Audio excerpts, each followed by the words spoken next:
NBC's Today Show weatherman Willard Scott announces that he's retiring after more than 35 years with the program.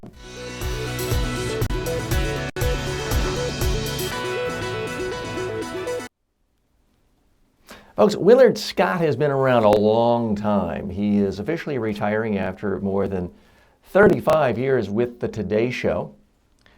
He is 81 years old, and yet still is constantly in demand as a broadcaster, as a speaker, someone doing public appearances, as an endorser. To me, there are a number of communication lessons to learn from Willard Scott and his longevity. For starters, just versatility. Now, as some of you know, but not all of you know, he was the original Ronald McDonald clown. That's right. He was someone who loved to perform, was an entertainer, was a clown. Now, he gradually, over the years, morphed into a weatherman, but interestingly, he never had a meteorological degree.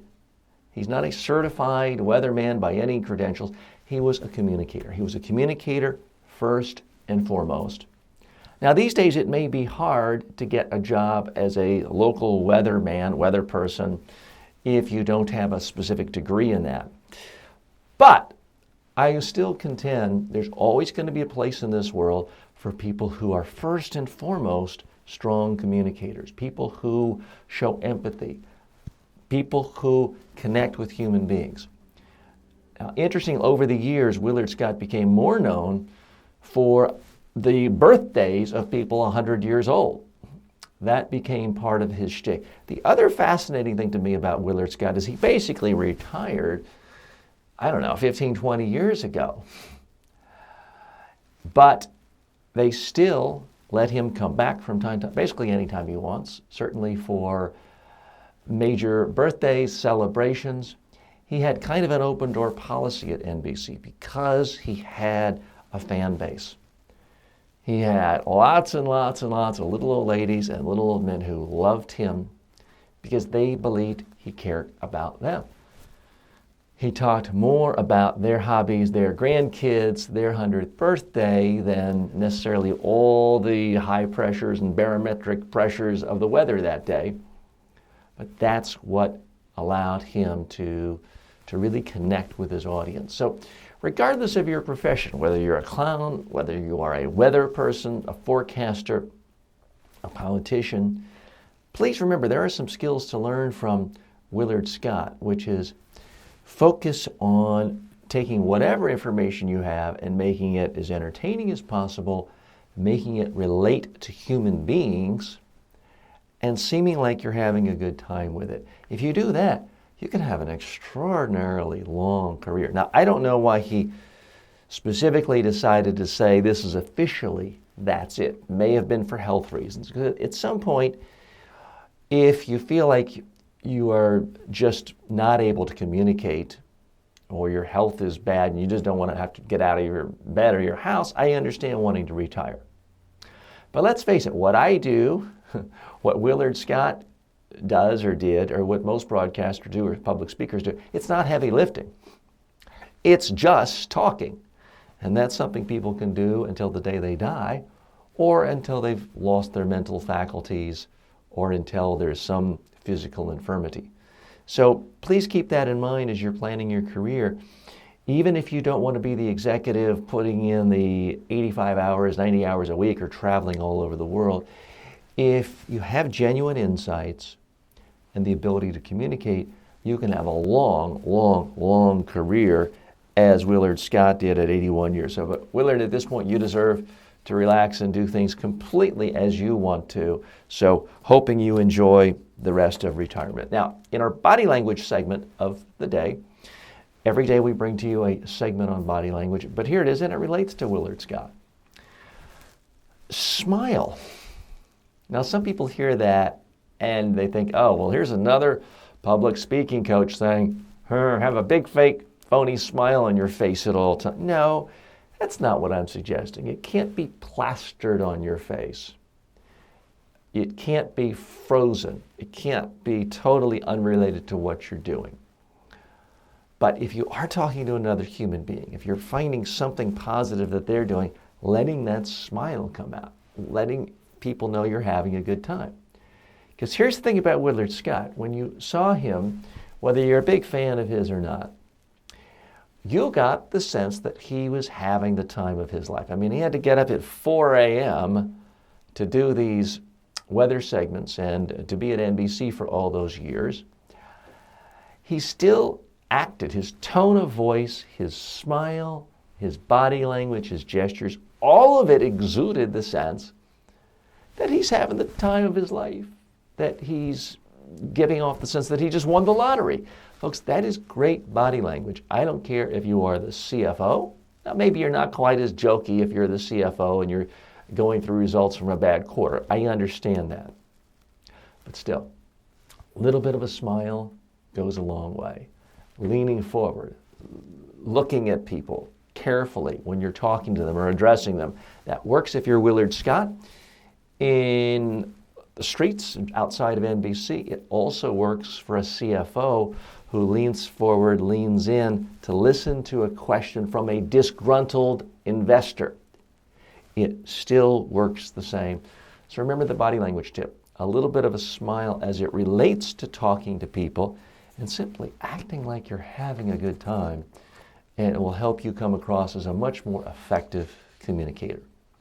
If you're looking for other ways of being a more effective communicator, don't forget our sponsor. If you go to MediaTrainingWorldwide.com, you can sign up for a free, no cost, no obligation public speaking course or a free media training course. So if you aspire to be a meteorologist and you already have your degree, but you're uncomfortable speaking in front of a camera, you may want to go into this course. So both courses are free. There's no obligation.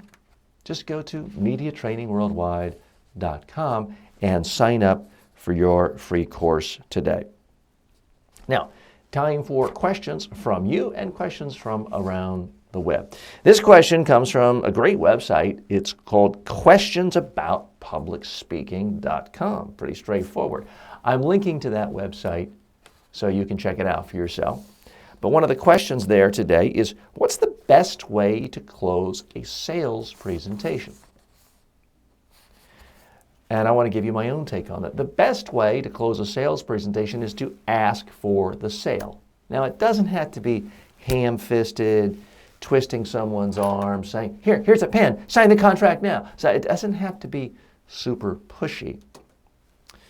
But a lot of people in life like to be asked for their business. Now, it doesn't matter what you're selling. If you are a politician and you're running for office and you've given people your core messages, what you're going to do, don't be afraid to thread the needle all the way through and conclude by asking for their vote. Because if you're a politician running for public office, what you're trying to sell is yourself, and you specifically want not money, but you want a vote. There have been numerous situations documented, and some may have been apocryphal, but of voters saying, well, I like that politician, but I didn't vote for him. He didn't ask for my vote. People like to be asked. Now, sometimes it's going to be more subtle than others. Sometimes the ask has to be implicit.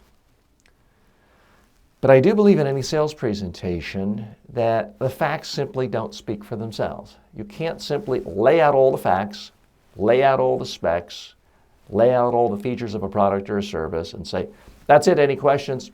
Okay, thank you very much, and walk off.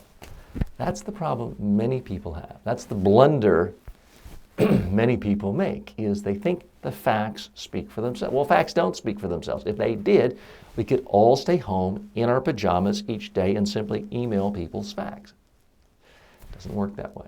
So if you're giving a sales presentation, regardless of what you're selling, you may be selling an idea of how to turn an abandoned lot in your town into a public park.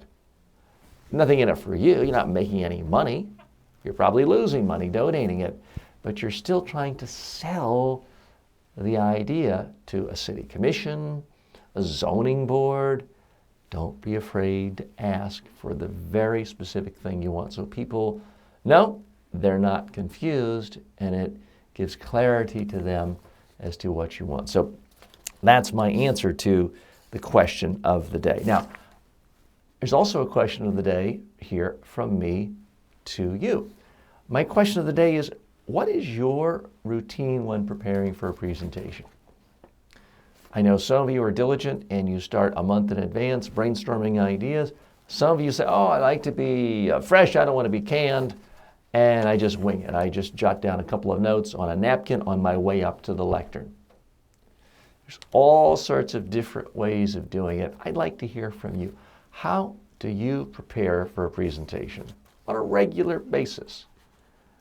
I'd love to hear from you. So send your comments to info@mediatrainingworldwide.com or post your comments below in the discussion section, whether you're seeing this on YouTube, Facebook, or any other platform.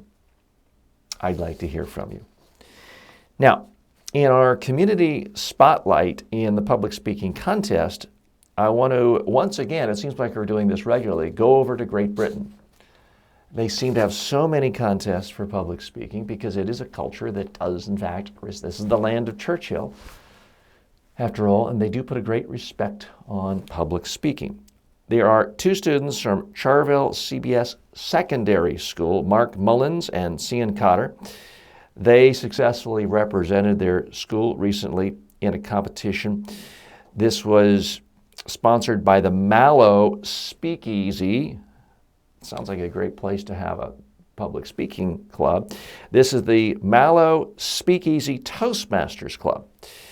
It was a competition for 7 secondary schools, all from North Cork, sponsored by the Mallow Credit Union.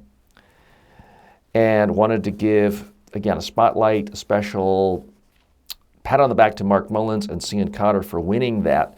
Now, the other reason I point this out is quite often in my travels around the world, I find that no matter what country I go to, people believe that people in their country are uniquely bad at public speaking, and that people in another country are somehow genetically, uniquely good at public speaking.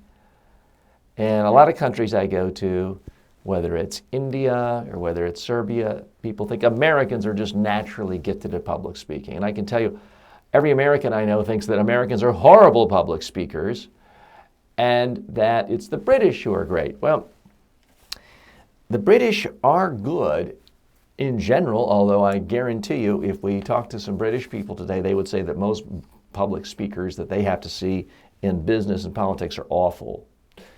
But they do have some good ones in part because it is a valued skill, because they actually encourage young people, students, to participate in public speaking competitions. So we want to encourage that, applaud that.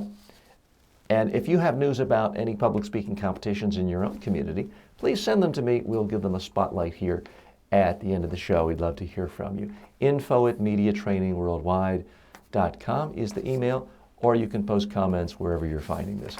Again, thanks for joining us today. This program is always brought to you by Media Training Worldwide. For all of your public speaking and media training needs, go to mediatrainingworldwide.com. That's also the home of this show. You'll find the show there as well anytime. You don't have to get lost on YouTube or iTunes or other places. I'm TJ Walker. Thanks for joining me. As always, may all of your speaking opportunities in life be a huge success.